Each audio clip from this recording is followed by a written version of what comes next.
Dernier extrait.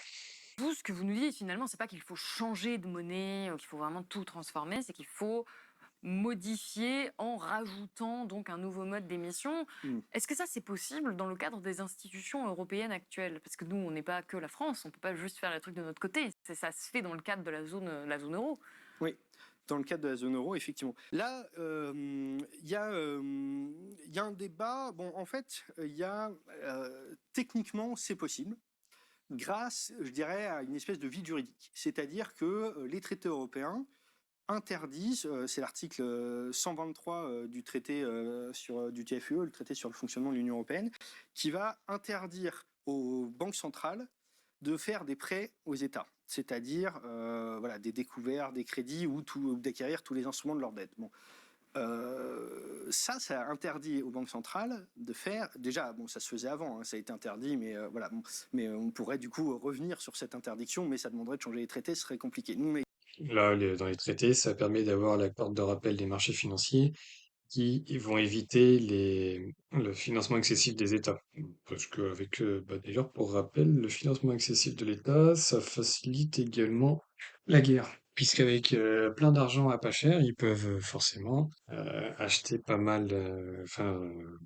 Ça leur permet de faire durer les guerres, hein.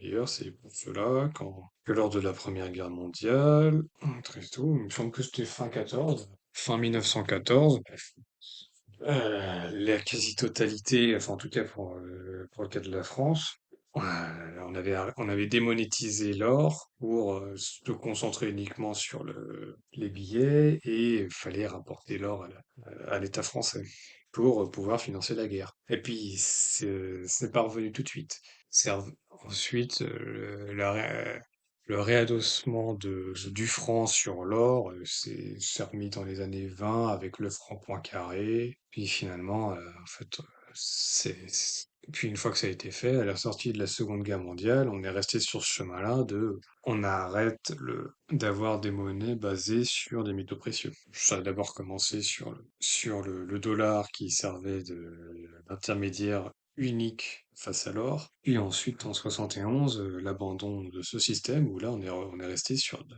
la monnaie pure et dure.